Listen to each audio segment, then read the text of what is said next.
Hey everyone, welcome back to Beyond the Clock, a channel dedicated to helping late bloomers and those feeling behind redefine success and take intentional steps toward the life they want.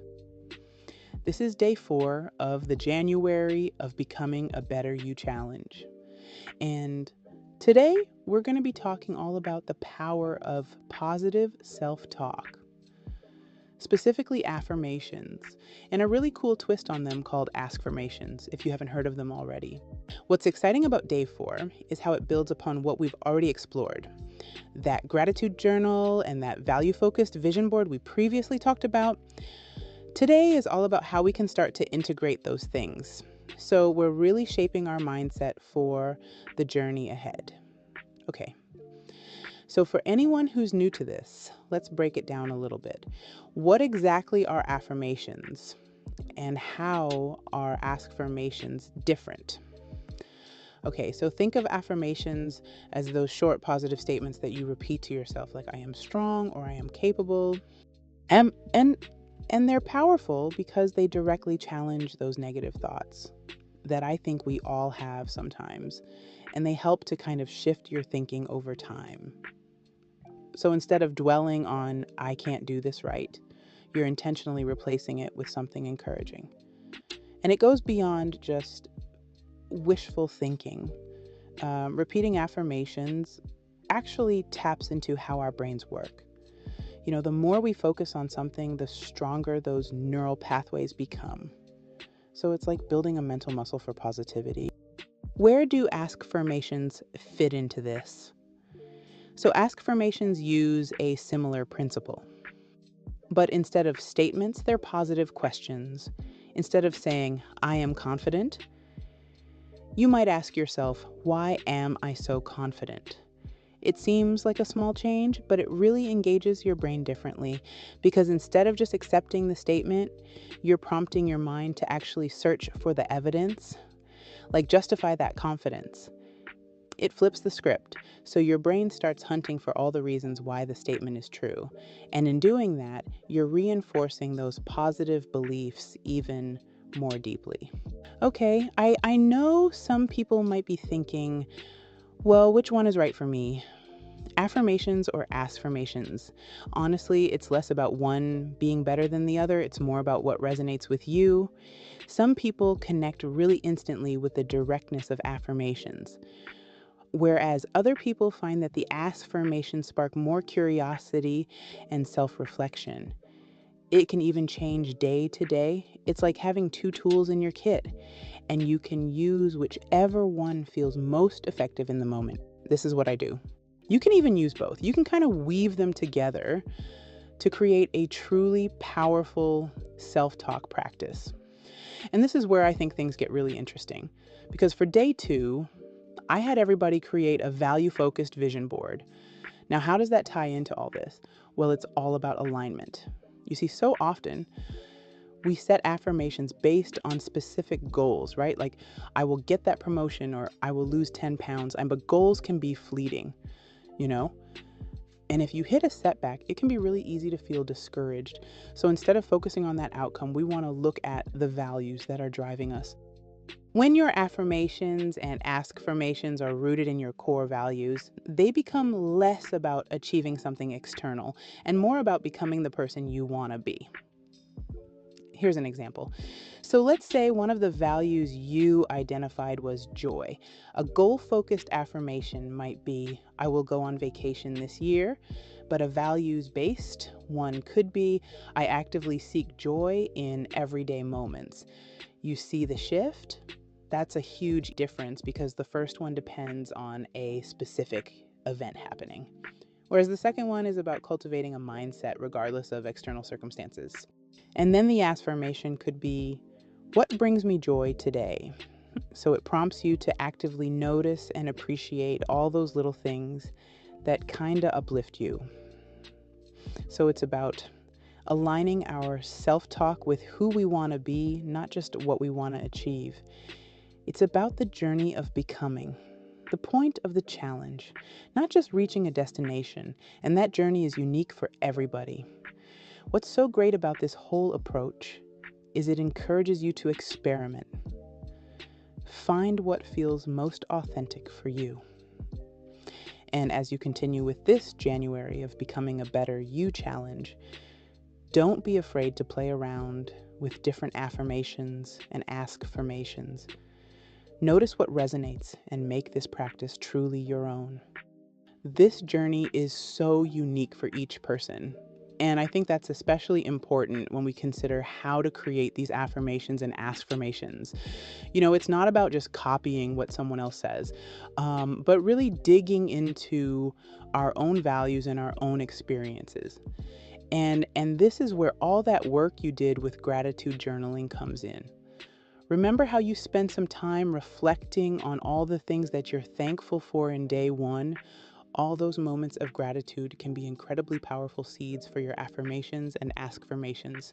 This journey is so unique for each person. And I think that's especially important when we consider how to create these affirmations and askfirmations. It's not about just copying what someone else says, but really digging into our own values and our own experiences. And this is where all that work you did with gratitude journaling comes in. Remember how you spend some time reflecting on all the things that you're thankful for in day one? All those moments of gratitude can be incredibly powerful seeds for your affirmations and askfirmations. Instead of just focusing on what we want, we can look back on what's already brought us joy or strength or a sense of accomplishment.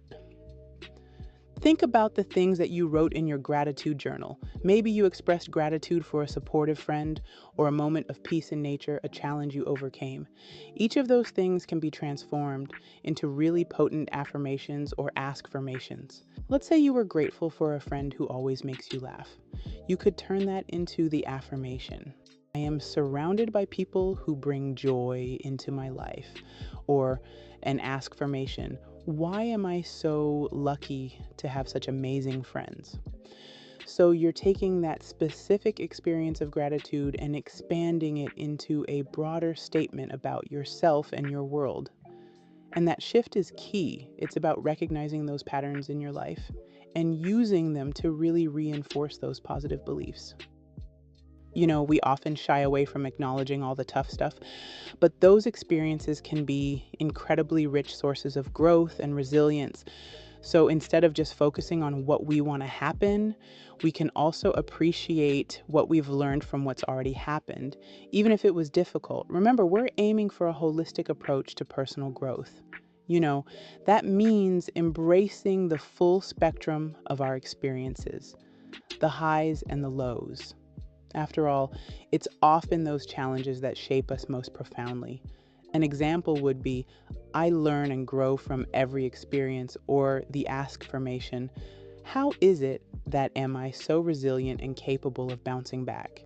You're taking back control of the narrative, and you're choosing to see those experiences as opportunities for growth, not as failures. And by framing it as a question, the askfirmations really prompts you to really explore those lessons learned and the strength that you've gained. It's not just about repeating these positive phrases, but really connecting them to our lived experiences and the values we hold dear. And the beauty of this approach is that it allows for so much personalization. There's no one size fits all formula. You get to choose the language, the experiences, the values that resonate most deeply with you. It's not about following this rigid set of rules, but it's about creating this self-talk practice that feels authentic and empowering. And as you continue experimenting with affirmations and askfirmations, remember that it's an ongoing journey. Be patient with yourself, celebrate your wins, and don't be afraid to adjust your approach along the way. Speaking of adjusting our approach, I know sometimes it can be hard to really feel the affirmations, right? Or to silence that inner critic that pops up and says, oh, this is ridiculous. How do we deal with that?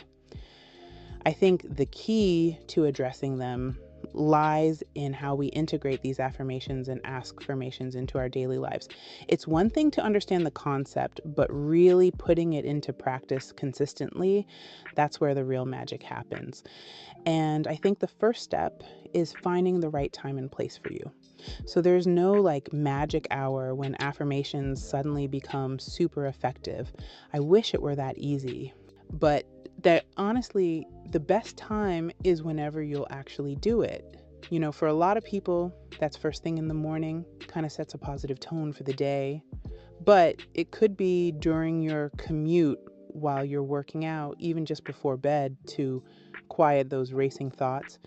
It's about making it a habit like brushing your teeth, but a habit for your mind.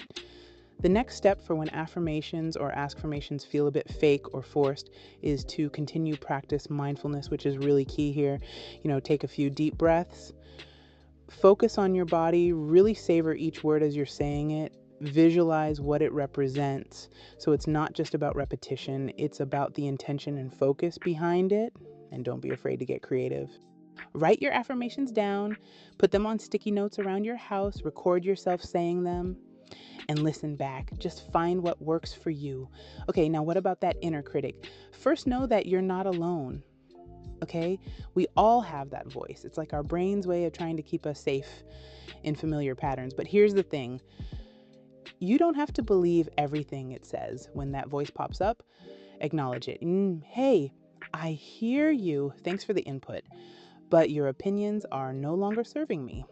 Then gently release the opinion and redirect your focus back to your affirmations or askfirmations. So it's not about ignoring it or fighting it, but acknowledging it and then choosing a different path. You're the driver here. And remember, the more you practice, the quieter that voice will become. It's like building a muscle. The more you use it, the stronger it gets. And as you move forward with this January of becoming a better you challenge, remember this: there's no one right way to do this. Experiment. Be patient with yourself. And most importantly, have fun with it. This is about empowering yourself, not adding another item to your to-do list. Affirmations and askfirmations are powerful tools, but the real transformation happens when you believe in your own ability to create the life that you desire. Now I'll leave you with the daily prompt. What affirmations align with the version of you you're becoming? How can you start embodying those beliefs today? I'll see everybody back here tomorrow for day 5 of the challenge, guided meditation.